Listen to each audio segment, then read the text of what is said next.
E vamos para as primeiras leituras de 2023. Oi, como é que vocês estão? Bom, vou falar então sobre as minhas leituras de janeiro. Confesso que eu li menos do que eu esperava, porém fiz ótimas leituras e então tá tudo bem.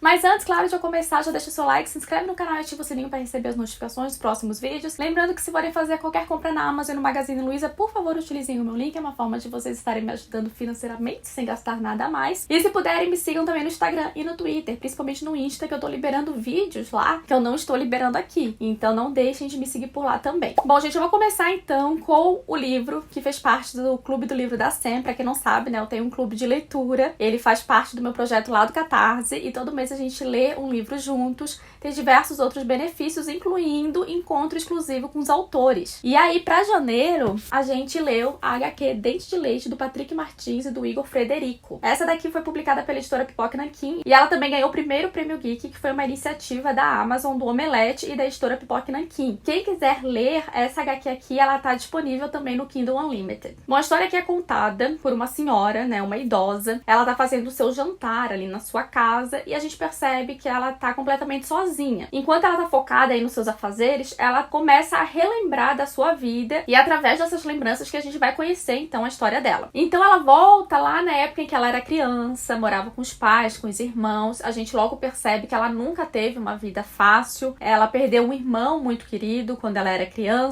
E aí depois, né, ela casou, teve 2 filhos. E, gente, eu não posso contar mais nada pra vocês da história, assim, né, da sinopse, porque eu acho que qualquer coisinha que eu for contar pra vocês vai ser um spoiler da história. Porém, a gente consegue ver aqui que ela é uma mulher cheia de traumas, cheia de feridas e que ela é muito solitária e também perturbada. A gente, então, vai ver de certa forma o que aconteceu com ela pra que ela esteja nessa situação atual e quais segredos que ela guarda. Um dos assuntos abordados aqui que é muito interessante é a maternidade compulsória, que é, né, essa necessidade que a sociedade tem de impor que nós mulheres precisamos ter filhos, mesmo que isso seja contra a nossa vontade. E o que essa imposição, essa obrigação pode fazer com a gente. É um quadrinho que você precisa prestar atenção em todos os detalhes, porque nem tudo que você precisa saber sobre essa história vai estar no texto. Então observem muito todos os desenhos. Claro que assim, isso, né, vale para qualquer HQ. Não deixem de observar apenas os textos, né? Leiam também os desenhos. E muita gente que não tá acostumada a ler HQ ainda tende a passar o olho pelas ilustrações e prestar atenção só no texto. Por esse motivo, e apenas por este motivo, não é uma HQ que eu indicaria para quem tá iniciando e para quem não tem um grupo para discutir sobre ela. Que não foi o caso, né, do Clube do Livro da Sam. Então tem gente lá que não tem muito costume de ler HQ, mas como a gente tem esse grupo que compartilha as experiências, acaba que fica ainda mais interessante. Além disso, a gente vai ter o encontro com os autores, então o pessoal vai poder também tirar todas essas dúvidas. Até porque foi uma leitura que deixou o pessoal do clube assim um pouco confuso. Enquanto a gente estava lendo, a gente foi criando diversas teorias do que poderia estar acontecendo aqui. Eu particularmente adoro esse tipo de história, aquela que dá um nó na cabeça, sabe? Que durante a leitura eu fico teorizando, fico tentando achar respostas, tentando procurar, na verdade, essas respostas. Então eu gostei muito dessa experiência, achei uma experiência assim bem diferente. Como eu disse, uma HQ para refletir muito e para prestar bastante atenção em todos os detalhes. Outra coisa que é bem interessante é que aqui o presente, ele é feito todo em preto e branco e o passado, ele muda de cores. Isso é bem comum até em narrativas gráficas, mas aqui além das cores, o traço do Igor também muda quando ele vai pro passado. E eu não sei se vocês conseguem ver, gente, mas tem muitos post-its aqui, porque como eu disse, cada detalhe que eu ia percebendo na história eu ia marcando e enfim, gostei muito da leitura e tô doida pra encontrar os autores pra conversar mais sobre. E pra quem quiser fazer parte do Clube do Livro da Sam, é só vocês acessarem o catarse.me/SamanthaBelletti e nesse mês de fevereiro a gente vai ler As Vantagens de Ser Você, da Rai Tavares. Lembrando, gente, a gente faz leituras conjuntas, discussões no Telegram e a gente encontra com os autores, então a gente também vai se encontrar com a Rai, eu tenho certeza que vai ser maravilhoso. Todo mundo que já leu esse livro gostou bastante e o pessoal do clube ainda não começou. Então dá tempo tranquilamente de você vir participar com a gente. Agora eu vou falar de um livro que eu li em e-book da editora Seguinte, então eu vou deixar a foto aqui pra vocês do livro, que é Fumaça Branca, da Tiffany D. Jackson. Aqui a gente conhece a Mari, ela é uma adolescente e ela tá se mudando com a família pra uma cidadezinha do interior dos Estados Unidos que se chama Cedarville. E aí tá indo ela, o irmão mais novo, a mãe, o padrasto e a filha do padrasto, a Piper, que tem um grande papel aí nessa história. Logo no início a gente percebe que a Mari, ela não tá muito feliz em se mudar, mas ela tá o tempo todo tentando ficar bem e tentando dizer para si mesma que mudanças são ótimas, mudanças são necessárias. Então ela tá assim fazendo um esforço muito grande pra realmente tentar ficar bem ali naquela situação que ela não tá nada confortável. É aí que a gente começa a perceber que a Mari, ela sofre de ansiedade, além de sofrer aí com outras coisinhas que eu não vou falar pra vocês, porque eu acho legal, né, vocês irem descobrindo durante a leitura pra não entregar tudo de mão beijada aqui pra vocês. Aí vale falar também que a Mari, a mãe e o irmão são pretos, enquanto o padrasto dela e a filha são brancos. Então a gente logo percebe que vai ter bastante questões raciais a serem discutidas no livro. E aí quando eles chegam na cidade, né, e principalmente na casa, a Mari já começa a perceber que tem algo estranho por ali. A princípio eles estão indo pra lá para ajudar a revitalizar esse lugar. Então, tem diversas casas, né, no quarteirão deles ali, que estão abandonadas, casas muito velhas, e a deles é uma dessas casas. E aí o pessoal que tá reformando a casa deles diz que ninguém pode entrar no porão da casa, o porão ele vive trancado, e esse pessoal que tá aí reformando a casa, dá pra ver que eles mesmo têm medo de ir no porão, e eles têm medo de que aconteça de fato alguma coisa ali. Tipo, acho que das 17 horas, né, 5:30 da tarde, por ali, eles já param a reforma, já vão embora, já largam tudo. Assim, é uma loucura, é uma parada muito bizarra. E aí, claro, que algumas coisas começam a acontecer, objetos começam a sumir, começam a trocar de lugar, e a Mari, enfim, vai começar a sentir uma presença estranha na casa. Mas ela tenta ao máximo pensar que é coisa da cabeça dela. Mas aí vem um questionamento, será que é mesmo? Esse livro é apresentado como um livro de suspense, terror sobre uma casa mal assombrada. Porém, ele é muito mais que isso. É também sobre preconceito racial, ganância, traumas, confiança ou a falta de confiança. A protagonista, ela é ótima. A saúde mental dela, como eu disse, tá em frangalhos. Ela passou por umas coisas muito difíceis no passado, então todo dia é um novo dia, ela tem que enfrentar, né, batalhar ali pra conseguir ficar bem. Então é uma personagem assim muito real e ao mesmo tempo que ela tá enfrentando tudo isso, ela ainda traz um bom humor, sabe? Eu consegui me divertir com ela ali, assim. Não é aquela protagonista perfeitinha que a gente lê, sabe? E pensa, nossa, uma pessoa assim não existe. Ou aquela personagem que é super corajosa, não tem medo de nada, que você pensa, isso aqui também não existe. Não. A Mary é uma personagem muito palpável, vamos assim dizer. Foi uma leitura assim que me surpreendeu. Eu realmente gostei de fazer essa leitura.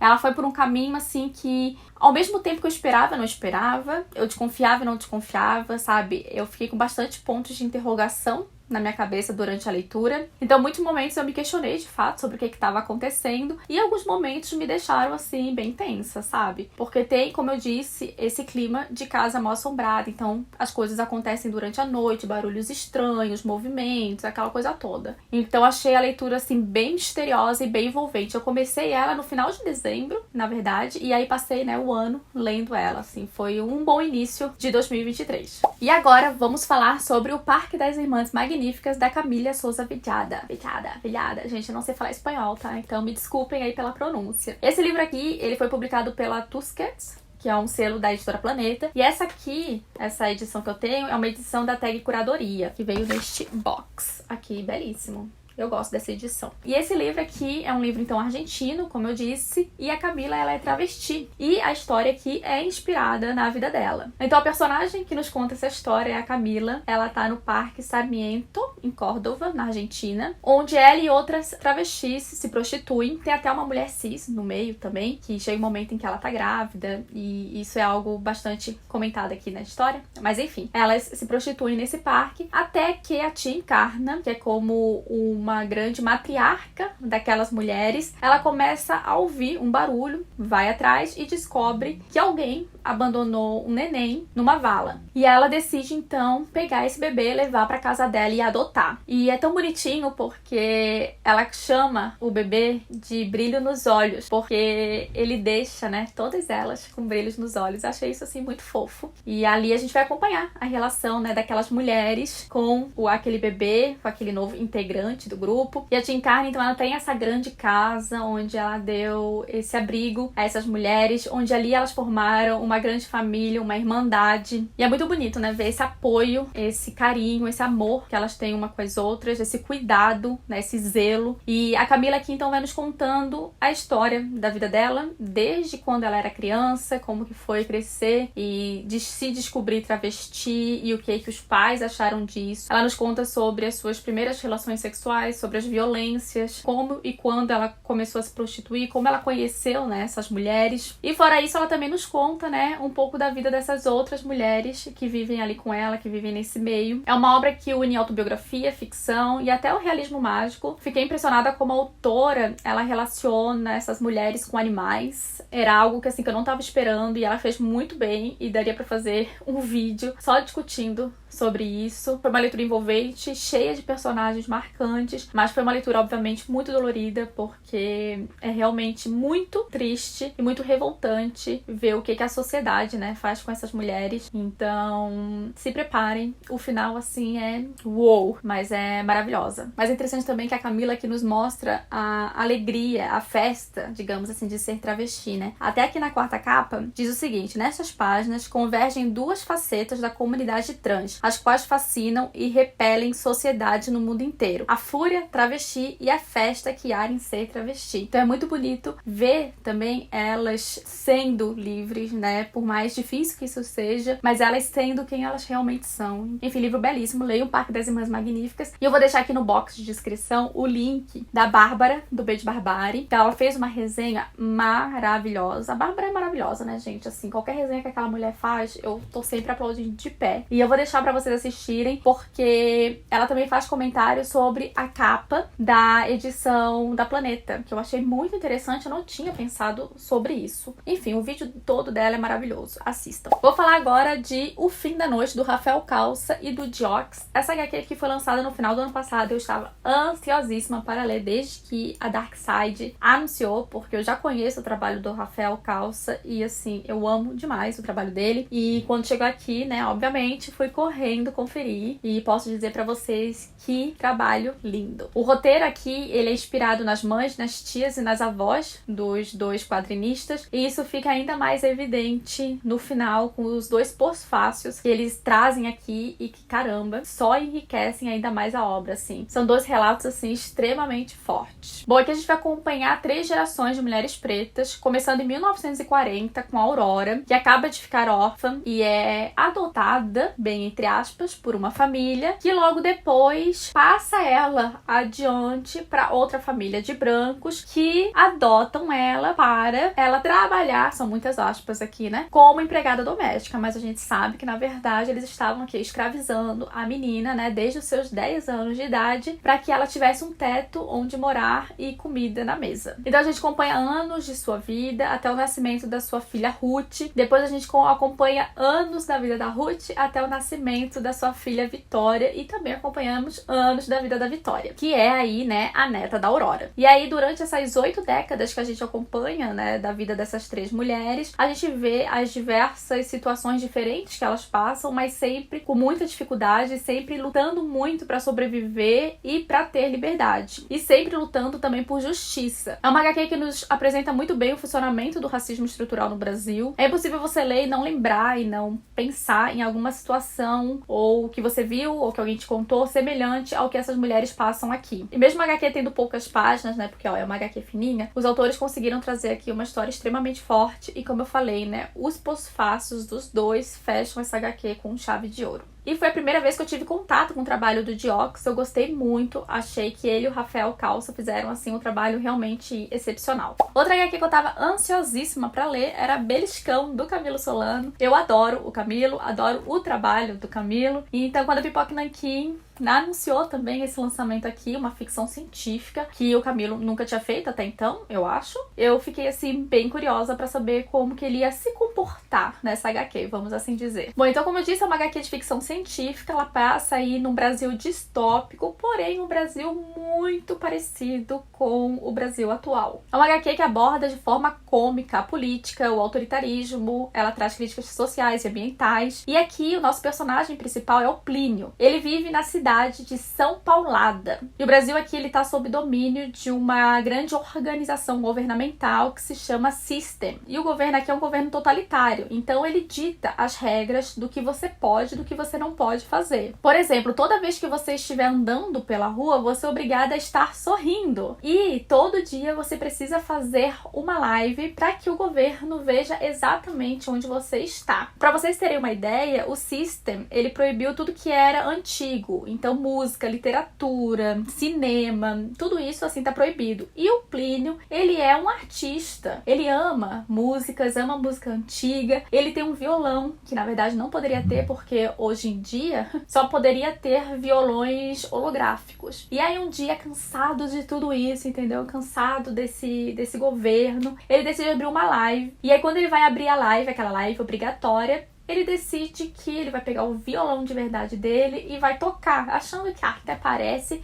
que o governo, né, dentre bilhões de habitantes, vai realmente estar me vendo. E aí, adivinha só? O governo estava assim, vendo ele. E aí eles chegam na casa dele pra matar ele, porque a pena é de morte, gente, pra quem infringe essas regras. Só que ele consegue fugir. Porém, nos noticiários, em todos os lugares, as pessoas incentivam a caçar o Plínio, né? Caçar essas pessoas aí que infringiram as regras do governo. E todo mundo pode ter arma. Então, eles dizem, né, pros cidadãos de bem que eles podem pegar suas armas, eles devem pegar suas armas para matar essas outras pessoas. Talvez, como eu disse, né, gente, tem um pouco do nosso Brasil inserido nessa história. E aí, então, Plínio, fugindo, vai pra casa de um primo no interior, achando que lá ninguém vai encontrar ele, mas adivinha só, né?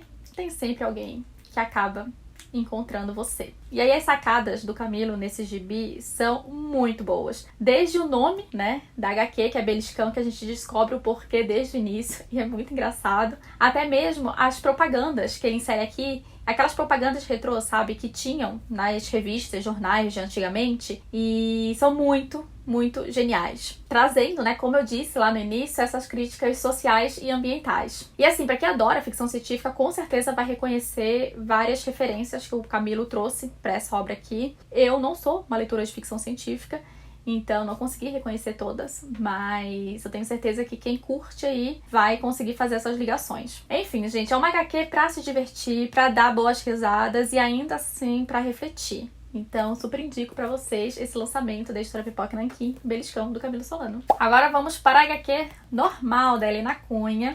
Esse aqui foi um apoio meu do Catarse. Eu conheci a Helena através de Boa Sorte, a outra HQ dela maravilhosa, que fez parte do Clube do Livro da Sê. E aí eu também tava, assim, bem animada pra saber o que ela ia nos contar aqui, até porque no nosso encontro ela já tinha falado um pouquinho dessa história pra gente, lá do pessoal do clube. Bom, aqui a gente vai conhecer a Clarinha, ela tem 18 anos e ela deseja muito ser normal. No caso dela, ser normal é parar de gostar de meninas para gostar de meninos. Ainda mais porque na igreja que ela frequenta e a mãe dela, que é super religiosa, dizem que você gostar de pessoas do mesmo sexo é um pecado enorme. Um pecado, assim, gravíssimo. E aí, cansada de pedir pra Deus pra se tornar uma menina normal, ela decide recorrer ao Lorde das Trevas.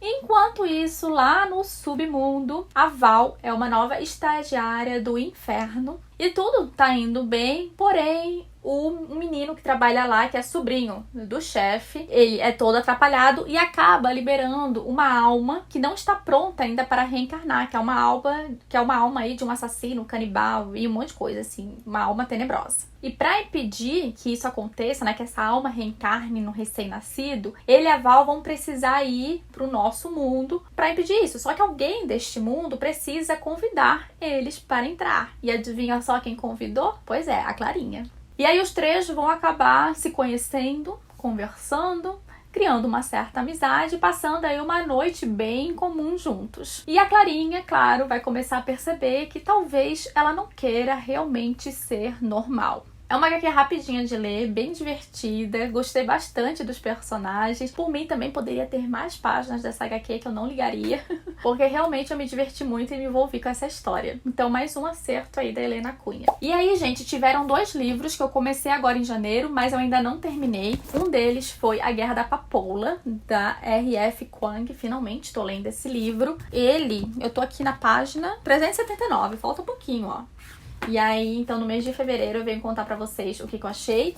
E o outro livro que eu tô lendo é Ensaio sobre a Cegueira, do José Saramago. Tô lendo ele em e-book, nessa edição especial aqui da Companhia das Letras. E tô gostando bastante. Achei que a escrita do José Saramago ia ser mais difícil, então eu tinha um certo medo de ler, mas tô lendo aos pouquinhos. Tô curtindo e mais pra frente, então eu venho contar pra vocês. Ah, gente, no dia 30 de janeiro foi comemorado o Dia do Quadrinho Nacional. Lembrando, gente, não é o Dia do Quadrinho, é o Dia do Quadrinho Nacional. Então, nesse dia, eu li durante as lives O Fim da Noite, Beliscão e Normal, da Helena Cunha, e fiz também um vídeo especial lá no Instagram com dicas de quadrinhos nacionais pra vocês conhecerem. Por isso, não deixem de me seguir por lá. É isso, então. Essas foram as minhas leituras de janeiro, espero que vocês tenham gostado. Se vocês já leram algum desses livros, me deixem aqui nos comentários. Se vocês têm interesse em ler algum deles, também me contem. É isso, obrigada ao pessoal lá do Catarse. Estamos aí entrando no 2º ano de clube, eu tô muito feliz. Agora a gente tem uma identidade visual nova, belíssima. Sério, gente, eu tô muito feliz. Obrigada demais pelo apoio de cada um de vocês, viu? E obrigada a você também que assistiu o vídeo até o fim. Um beijo e até o próximo. Tchau!